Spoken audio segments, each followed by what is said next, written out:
Shoulder there. Now, I've recently been reading about someone called Napoleon. French chap, short, stuck his hand in his jackets. What is that called when they have the buttons and the space between the buttons? You've got the buttons, you've got the jacket, and then you've got the space between the buttons and the jacket. Perhaps it's just called jacket button space. It should be called that. That's very fitting. And, Napoleon had a massive effect on the European continent, you see, because he rode around with a bunch of French people, and for the first time in history, they actually won a battle. Up until then, they were bloody awful. I mean, they were consistently losing battles. It was all about, it's lunchtime now, we cannot do this. We have to have lunch. Perhaps the mistress, I have to visit my concubine. That sort of thing, various other stereotypes that I'm perpetuating. And they were bloody useless. And this small Corsican chap rode up with his plastered down hair, his hand. Talk about sex offenders of the 17th century. 19th century? 19th century.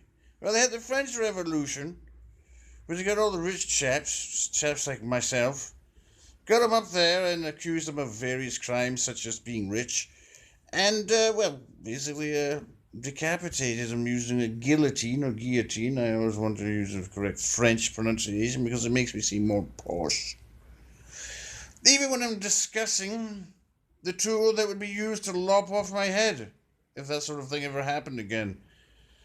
Anyway, that was the French Revolution. I'm sure you're all very familiar with it. It happened sometime after the American Revolution, and I think the French actually go on about it, if not as much or even more as the Americans go on about their revolution. Do other countries go on about their revolution? I mean, what other revolutions have there been? Laundry revolutions, industrial revolution. What other kind of revolution?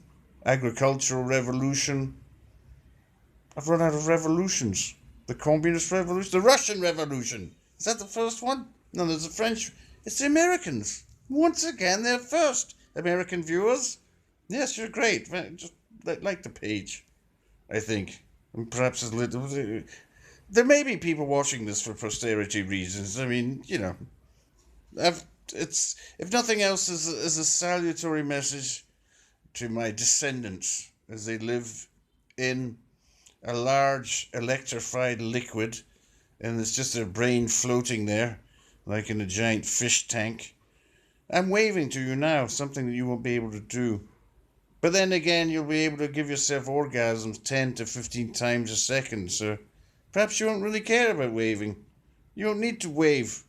You'll be riding a crest of a wave of orgasms again and again and again, and nor only have I never had one, I've never given one to anyone who wants one. I've given them to people who haven't wanted them, but that's, once again, something for the courts to discuss.